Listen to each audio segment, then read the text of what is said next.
নামাজ আছে যাদের, কুরবানি আছে তাদের। নামাজ আছে যাদের, কুরবানি আছে তাদের। কি বলেন, মিলে কিনা বলেন? নামাজ নাই, কুরবানি নাই। যেই ব্যক্তি নামাজ পড়ে না, যেই ব্যক্তি নামাজ পড়ে না, কুরবানি তার কোনো সফলতা আনবে না। কুরবানি তার জন্য সফলতা বয়ে আনবে না। নামাজ নাই, কুরবানি হবে না তার। নামাজ ছাড়া কুরবানি হবে না, এটাই ধারাবাহিকতা। ইন্না আতাইনাকাল কাউসার ফাসাল্লি লিরাব্বিকা ওয়ানহার। নামাজ আগে, কুরবানি পরে। আর আমাদের সমাজে এমন মানুষ আছে নামাজ পড়ে না কিন্তু লক্ষ লক্ষ টাকা দামের কুরবানি ছাড়ে না। এমন আছে কিনা বলেন?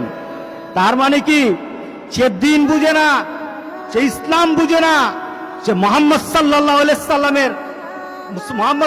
আলাইহি সাল্লামকে দেওয়া আল্লাহর ঘোষণাও জানে না, ইব্রাহিম আলাইহিস সালামকে দেওয়া সেই কুরবানির নীতি জানে না।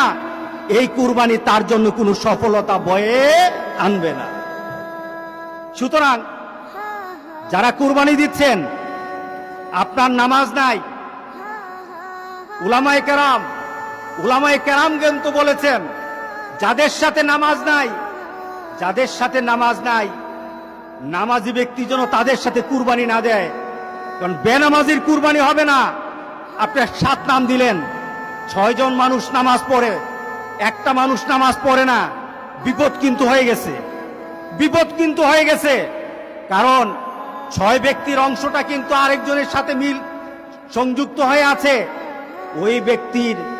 ওই ব্যক্তির বেনামাজি হওয়ার কারণে উলামায়ে কেরামের মতামত, সব উলামায়ে কেরামের মতামত, নামাজ যার থাকে না কুরবানি তার হয় না। সুতরাং আমরা আজকে সিদ্ধান্ত নেব ইনশাআল্লাহ নামাজ ছাড়বো না। রাজি আছি সবাই? কি ছাড়বো না বলেন? নামাজ ছাড়বো না। নামাজ কায়েম করার পর আপনার কুরবানি, আপনার রোজা, আপনার হজ, আপনার ইবাদত সকল কিছু নামাজকে দিয়ে মানদণ্ড করা হবে। আগে নামাজ, এরপরে সকল ইবাদত। মুসা আলাইহিস সালাম, তার মা, মুসা আলাইহিস সালামের জন্মের পর তার মা বিপদে পড়ে গেলেন। ব্যাপার কি? ফেরাউন ঘোষণা দিল, আমার রাজ্যে কোনো ছেলে সন্তান রাখবো না। ছেলে সন্তান হবে তাকে মেরে ফেলা হবে। মেরে ফেলা হচ্ছে।